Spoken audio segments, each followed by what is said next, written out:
Hi, thanks for joining us today. Welcome to our video on the introduction to pressure relief valve design, selection, and troubleshooting. This is a series of videos. Today we're going to talk about the introduction. There'll be a separate video on the theory and applications. KLM Technology Group, based in the USA since 1995. KLM is a technical consultancy group providing specialized services and equipment to improve process plant operational efficiency, profitability, and safety. Core businesses. We've done 75 plus training classes, similar to what you're seeing today. Engineering design guidelines, which we'll talk about. Process engineering, process safety management, hazard facilitation, facility siting studies, engineering support, process equipment, random package structure, packing, trays, marketing. We have engineering practice magazine, unit commissioning, distillation equipment inspection, installation, unit benchmarking, evaluation of process units. We believe that every person in every organization should have specific training in these safety areas. Hazard identification, whether it be in a HAZOP, whether it be in job safety analysis, or just walking around the job, we believe everyone should have training in hazard identification. Obviously, pressure relief valve, flaring systems design and operation, which is what we're talking about today, and also safe guidelines for safe commissioning of process units. Over 50% of the equipment and 50% of the accidents happen during commissioning. So it's very important that you understand the rules and how to safely commission process units. KLM and our key partners can provide regional or localized in-house training for operations, maintenance, or engineering personnel, as well as training videos, which is what this is today. Today we're discussing introduction to process relief valves. We also have advanced process flares, advanced relief valve, advanced flaring systems, as well as other process equipment groups. They can be found on the website klmtechgroup.com/training. Advanced flaring systems. So relief valves, which is what we're talking about today. The flare header sizing is very important. The flare knockout pot is very important. The knockout pot's not large enough. Liquid can carry over and rain.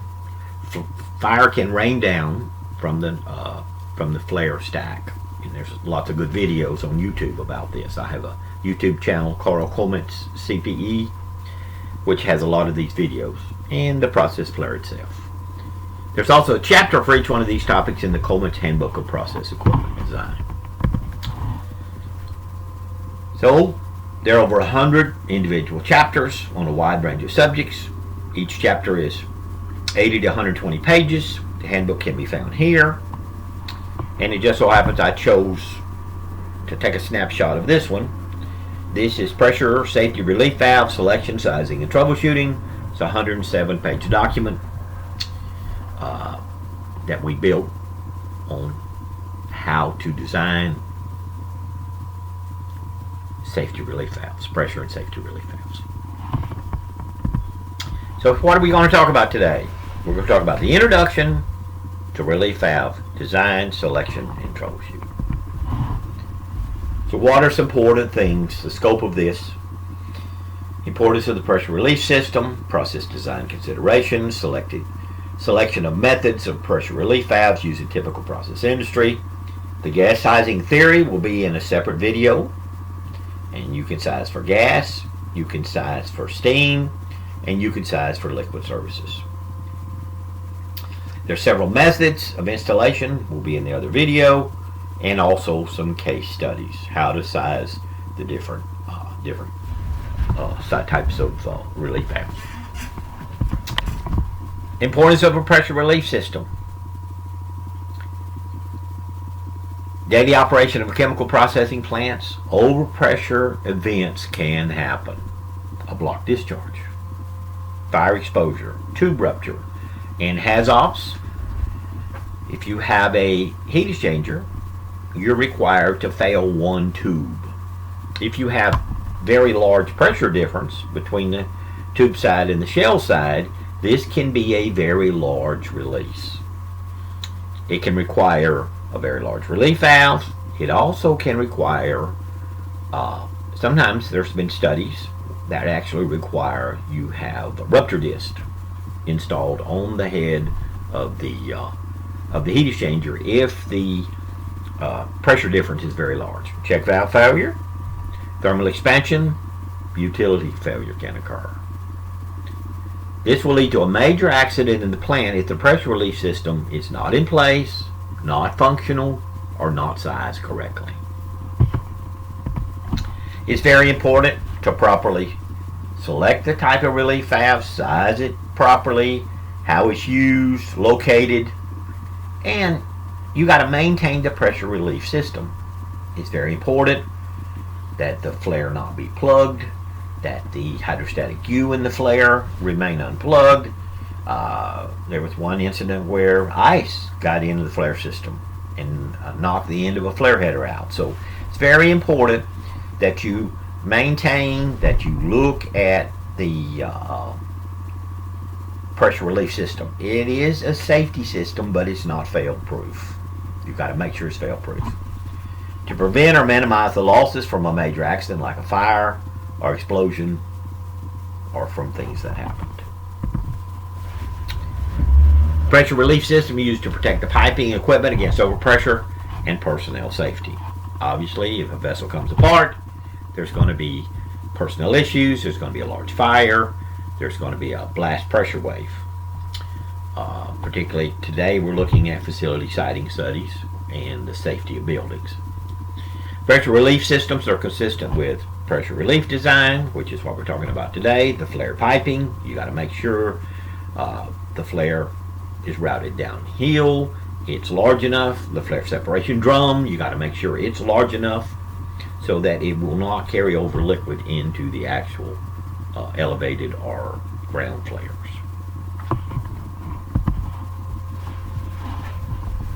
A pressure relief vise is designed to open and relieve excess pressure. If it's spring-loaded, it's then reclosed after normal conditions, which have been restored to prevent the further flow of liquid except for a rupture disc. Overpressure situations can be solved by installing a pressure relief valve or a rupture disc. The differences between pressure relief valves, there are several types, and a rupture disc are further discussed in the following sections. Causes of overpressure. Overpressure occurs in chemical plants and refinery plants and have to be reviewed and studied. It's important in the preliminary step of pressure relief system design. It helps the designer to understand the cause of the overpressure and to minimize the effect. Okay, there's things we can do. We can design the equipment slightly higher. We can maybe eliminate some of the risk.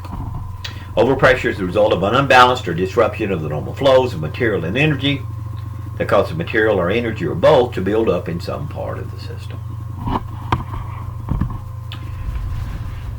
Overpressure can be block discharge, fire exposure, tube rupture, check valve failure, thermal expansion, particularly if you're on cold, if you have cold systems and the system warms up, it can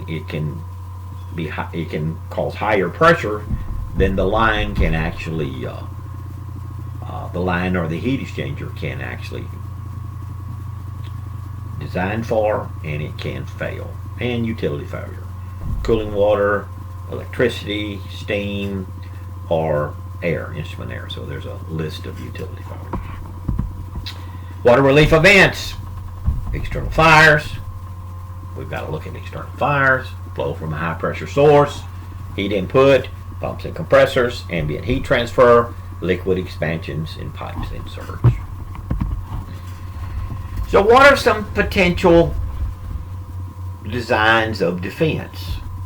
All right, we've got what's called inherently safer design, and we have a whole chapter in the Coleman Handbook on inherently safer design. You design the process safer, and that's important. As an engineer, it's important to go in and try to design the process safer. One of the issues of Bhopal was they stored an intermediate product, a large amount of an unsafe intermediate product. If they had used it as they made it, there would not be, it would have been inherently safer design. Passive control. Passive control is over-design of process equipment. It's a good idea, but it's also high cost. Now, I do typically will over-design whatever pressure that I use, but you can't do it to the extent where it becomes cost prohibitive. Active control. An active control is install a relief system. You can install relief valves, you can install a rupture disc, you can install a high integrity safety system called a HIPS, and reduce the potential overpressure scenarios. What is an active relief and associated? So what is a relief system? It's a relief device, which is the relief valve and the associated equipments. It's got to be the relief valve. Is it designed correctly? Is it installed correctly? Does it have maintenance? The associated lines. The lines running to the knockout pod. The flare knockout pod. Is the flare knockout pod large enough? And do you have the correct flare? So it's a whole system. It's not just a relief. It's not just a relief valve. You've got to look at every part. The relief valve, the lines, the connecting lines, the flare knockout pod, and the flare itself. If any one of them is a weak link, then you're in trouble with the relief system. Unfortunately, inherently safer design can't eliminate every pressure hazard. Now, we can go back and we can minimize some, but we can't eliminate every pressure hazard. Passive designs, which I tend to use, I'll try to make things safer if I can become expensive and cumbersome. And in general, relief systems work. Typically, a relief valve is rated e to the minus 2. When you're talking about LOPAs, that's the value we give a relief valve, and they tend to work if they have good maintenance and they're designed properly. What are the USA code requirements for relief valves? Okay, so ASME is the code in the US. API is a recommended practice. So typically, a lot of people will use API for sizing, and then when you actually do the calculation for OSHA, you have to calculate the ASME formula for relief valves. Most programs have both. Most programs have, KLM has a relief valve sizing program, and we have the API formulas in there. We also have the ASME formulas in there. Most programs have both. So, but the code requirements are American Association of Mechanical Engineers. All right, boiler pressure code for piping, refinery piping. The piping code has a 400% safety factor, and then inside of battery limits is 400%. For pipelines, there's a 200% safety factor. ASME, flanges, and standard codes. These are the codes for building. You can size it for API, but then when you actually for PSM, it has to be sized for ASME sizing. So, and this is relieving pressure shall not exceed maximum allowable working pressure by more than 3% by fired and unpressured steam boilers, 10% with a single pressure relief valve, 16% with multiple relief valves, and 21% for fire contingency. Most vessels are rated for at least 150%. And we test them to 130%. Okay, to get a stamp, they have to be tested to 130%. So in a fire, we will allow the pressure to go to 121%. And so 3% for fired and unfired boilers, 10% for vessels, and this is accumulation, 116% and 21% for fire contingency. And these are all These are all straight out of the codes. So how do you, what's a methodology that you might use to design? You locate the reliefs, you choose the type of relief, you develop the scenario, you size the relief, is it one phase or two phase? You choose the worst case. There's typically 5 or 6 cases you look at. You look at utility failures, you look at blocked in, you look at overfill, you look at fire cases. You choose the worst case and you size the relief system for that worst case, for the largest one. Locating reliefs. All vessels. ASME says all stamped vessels will have an adjacent relief valve. Now, 20, 40 years ago, they would put relief valves, say, after fin fans or after coolers. But that's not what the code says to do. The code says the relief valve will be next to the adjacent vessel. If you put it after a cooler or after a heat exchanger, if the heat exchanger plugs, that vessel can see higher pressure. Now, the reason they put them after a heat exchanger would be the lower metallurgy. So they did it to save money, but it's not necessarily safe. So all vessels, all stamped vessels will have an adjacent relief valve. Blocked in sections of cool liquid lines that are exposed to heat. Discharge sides of positive displacement pumps. Positive displacement pumps can be very, very high pressure, so you want to make sure you have relief valves on the discharge sides of compressors and turbines. Steam vessel jacketeds. There's a powerful video on Chemical Safety Board where a vessel cool water jacketed failed, and where the pH indicates the needs. You got to fail a 1 inch, not a 1 inch. You got to fail one tube if it's a 1 inch heat exchanger.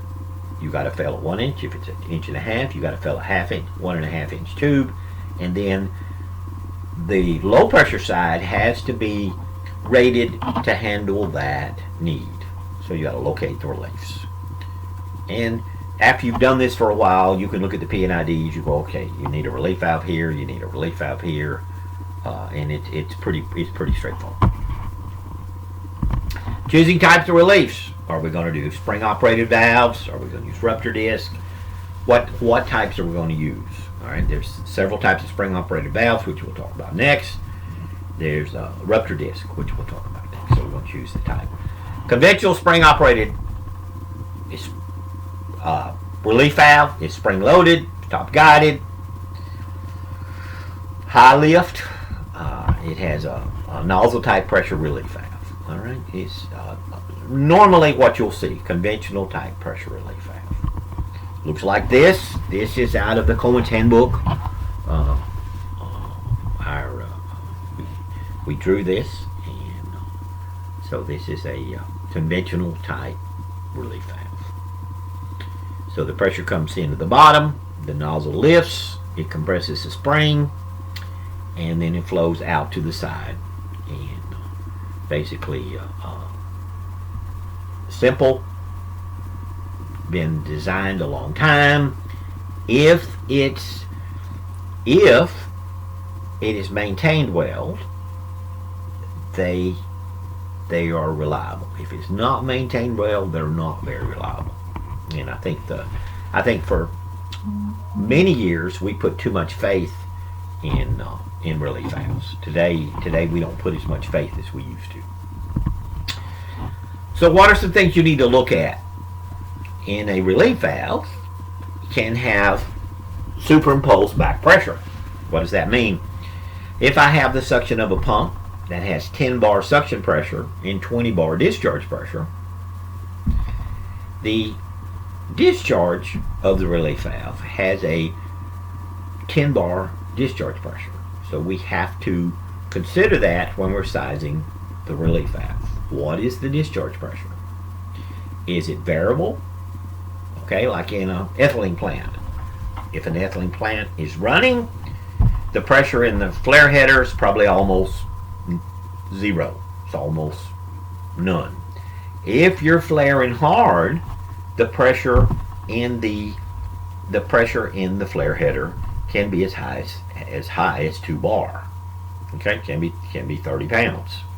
So you got to consider this when you're sizing a relief valve. What's the worst case of that superimposed back pressure on the relief valve? Because as the discharge pressure goes up, the size of the relief valve has to go up.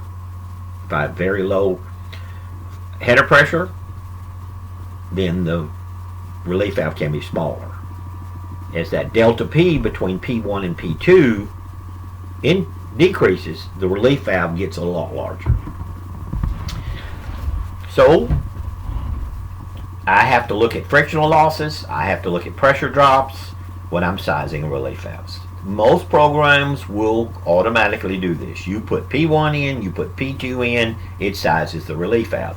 But it's important for us to make sure that we understand P2 is a real number. We can't assume that it's going to be 0.1 bar when it actually can be 2 bar. So we've got to make sure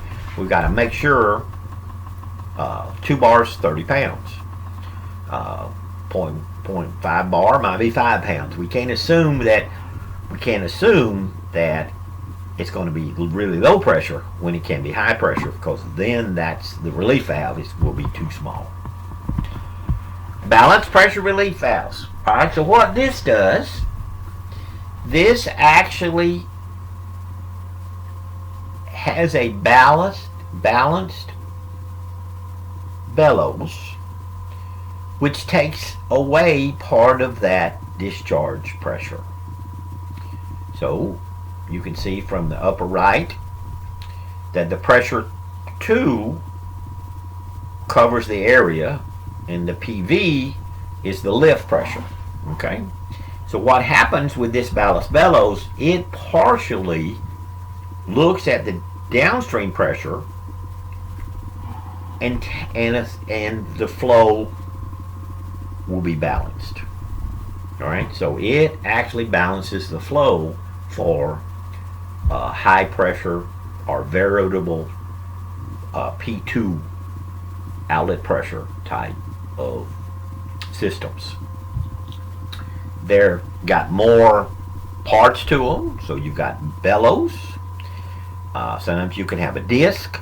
They have more active parts, so they're not going to be as reliable as a spring-loaded. But when you have variable downstream pressure, they're probably a good idea. All right. Ballast bellows is a spring-loaded pressure which consists of a bellows or piston to balance the valve disc and minimize the back pressure effects on the performance of the relief valve. Ballast pressure relief valves is used when the build-up pressure, back pressure caused by the flow through the downstream piping, is too high for conventional pressure relief, or when the back pressure varies from time to time.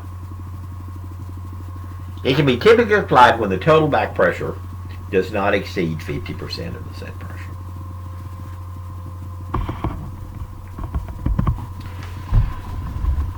Conventional valve, pros and cons. Well, most reliable if it's properly sized, operated, and done, maintained. It's versatile, can be used in many services. The disadvantage, the relieving pressure is affected by the back pressure. Okay? A conventional valve is susceptible to chatter if the build-up back pressure is too high. Now, chatter is when the valve opens and closes very quickly over time. All right? And what will happen, you can actually damage the valve if it chatters. So the codes now are having us look at the suction lines and the discharge lines to make sure that the valve doesn't chatter. We have a pressure drop on the inlet line that we look at, and we have and we look at the discharge to make sure that it doesn't chatter. Ballast bellows, relieving pressure. Not affected by back pressures, can handle higher build-up back pressures, protects the spring from corrosion. Disadvantage, you got more moving parts. Bellows, susceptible to fatigue and rupture. Because the bellows releases to the atmosphere, you can release flammable or toxic to the atmosphere. Sometimes you have to, if they're flammables or toxic, you have to have a separate venting system for the bellows. Pilot operating valves is a third type. So I've got conventional, I've got ballast bellows, and pilot operating valves. Pilot operating relief valves are commonly used when a clean, low pressure services and services where a large relieving area at a high set pressure is required. Typically, a conventional relief valve and a bellows relief valve typically opens about 90% of the set pressure. So you can't operate, you only got an operating window from 0 to 90% of the set pressure.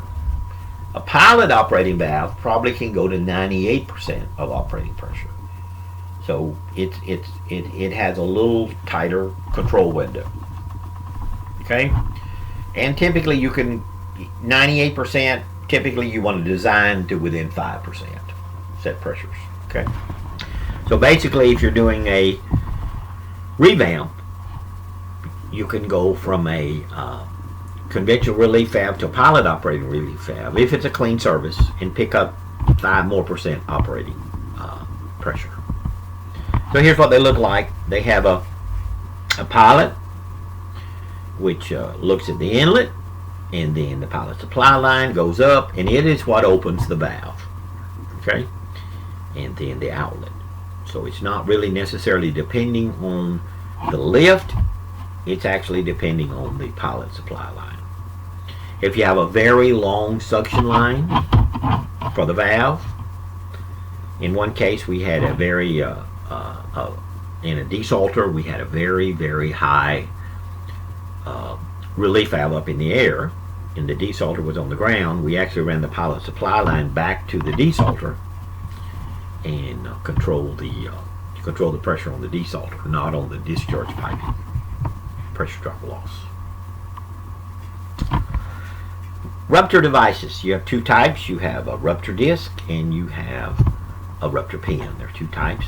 Rupture disc structure consists of a thin diaphragm held between flanges. Pressure is designed to function by bursting of a pressure retaining disc. This assembly consists of a thin circular membrane, usually made of metal, plastic, or graphite, that is firmly clamped in a disc holder. When the process reaches the bursting pressure of the disc ruptures and releases the pressure. Rupture disc can be installed alone or in combination with other devices. If you have a very high fouling service, like butadiene, you can install a rupture disc underneath the relief valve to protect it from the fouling. Once blown, the rupture discs do not reseat, thus the entire contents of the upstream process equipment will be vented. Rupture discs are used in series with the relief valve to prevent corrosion fluids from contacting the metal parts of the valve. If you put them with a control, if you put a rupture disc and a relief valve together, this combination is a reclosing system.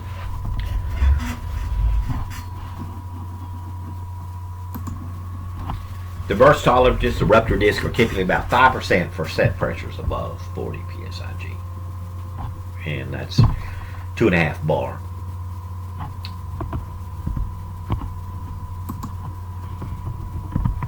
Rupture disc can be used in any application, single, multiple, or combination used with other pressure valves, inlet or outlet of a pressure relief valve. Rupture disc installed in the inlet of a pressure valve to provide corrosion protection, fouling protection for the pressure relief valve, and to reduce the valve maintenance.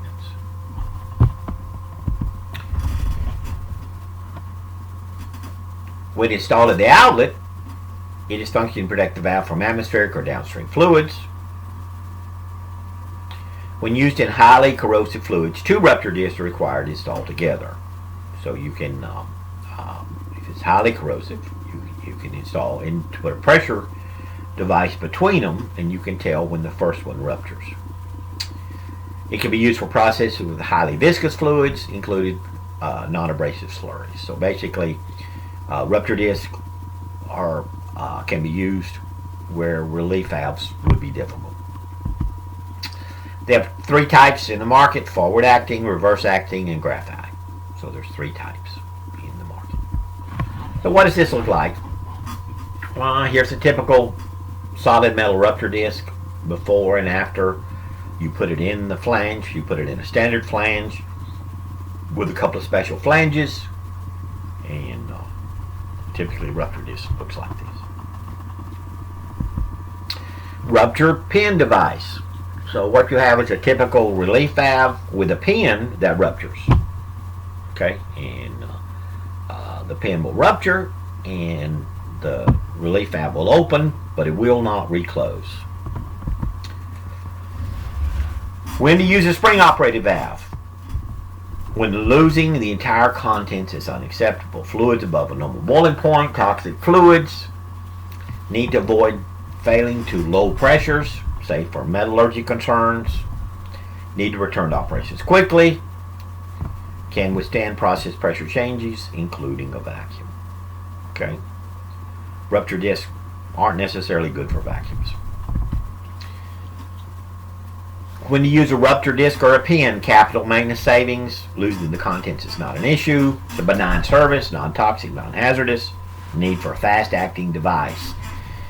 There are a lot of studies now where you have really high pressure, say on the tube side of a heat exchanger, really low pressure on the shell side of a heat exchanger. There's been a lot of studies where that shell side has failed even though it had a relief valve, because the relief valve does not open fast enough. So if you got a really high pressure differential between on a heat exchanger, you may have to put a rupture disc on the discharge of that heat exchanger. Potential for high relieving valve plugging and high viscosity fluids. When you use both types, need a positive seal, toxic material, balanced ballast, protect the valve from corrosion. If the system contains solids, you may want to use a rupture disc followed by a relief valve. What are some relief event scenarios? Okay. Typically, there's 5 or 6 relief event scenarios for each vessel. Okay. And so typically they have, an example might be overfilling, overpressuring, a fire. If you have a fire on the ground, you have to look at that fire. Runaway reaction. There's been a lot of failures of runaway reactions here lately. I don't think this is something we looked at very well in the past. So you need to look at, particularly if you have a reaction, what are runaway reactions, block lines with expansion, heating and cooling, and develop through a process hazard analysis. Okay, you've got the heat exchanger failures, you've got other relief valves that you may need. You may need a credit. All right, if you may need to add an extra relief valve, you may need to add an extra layer of protection. A relief valve can do that. A XV, off and on control valve, can add you an extra layer of protection through a process hazard analysis.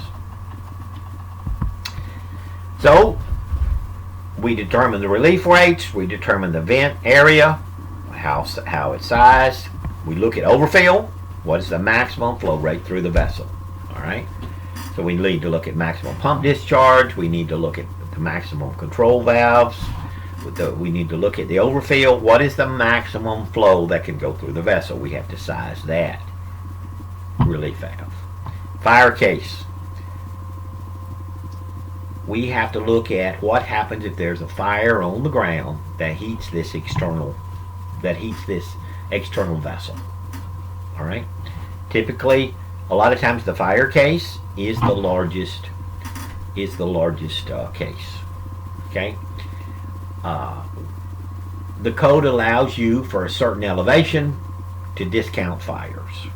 All right. So if the vessel's very high in the air, you do not have to do a fire case. Block discharge. for design pump flow rates. Okay, you have to look at the maximum flow rate, particularly on a positive displacement machine. Chatter. We talked a little bit about chatter already. Spring-loaded devices require 25 to 30% of the maximum flow to maintain the valve in the open position. If you're relieving lower pressures than that, the valve can open and close quickly. All right, this can lead to destruction of the device. Actually, it can damage the relief valve, and if it's really bad, it can damage the piping associated to the relief valve. All right, so this chatter is an issue, and OSHA is having us look at chatter issues to make sure the inlet line is large enough, to make sure that if the valve is way oversized, it can chatter. So there's chatter is a special issue when it comes to relief valves. Oversized valves handling highly different rates. Excessive inlet pressure drop, we want to make sure the inlet line is large enough so that the inlet pressure line won't make the valve chatter, won't make the valve chatter. Excessive buildup back pressure, it can make the valve open and close quickly. So we got to make sure the inlet line's large enough, got to make sure the outlet line's large enough, we got to make sure the valve is sized properly. Okay, so there's a lot of work being done now on correctly sizing relief valves to eliminate chatter. So we look at the worst case for each relief is the case that requires the largest relief valve. All right, so it sets the design case. Okay. Identification of the worst case scenario affects the relief valve more than the accuracy of the sizing counts. Okay, so the sizing counts are pretty much cookbook formulas from ASME or API, and they're fairly accurate. But it's more important to make sure we understand the worst case than the accuracy of the sizing counts. Right now, there's really good programs. KLM's got a program. Other people have programs which size them fairly easy. The difficult part is for the engineer or operations support, maintenance support, to make sure that we have the worst case scenario event. Okay, so it's more knowledge of processes in general than it is to feed numbers into a program. And the relief system is more than a safety valve or rupture disc. It includes backup relief devices, the line leading to the relief device, is it large enough to make it chatter, environmental conditioning, did they drop the relief valve as they're installing it? And you'll be surprised how many times you will accidentally drop it and they'll just put it back on. They'll just continue on because they don't want to tell somebody they dropped it. So it's important that you don't drop it. It's important that you store it properly, that you ship it properly. Environmental conditioning of the valve. Is it corrosive? Does it have polymers? There's a whole group in this environmental conditioning. Discharge piping headers, are they big enough? Have they done different things? The blowdown drum, is it large enough? All right. Are we going to a condenser, a flare stack, or a scrubber? Where are we going to? So all of these things are important.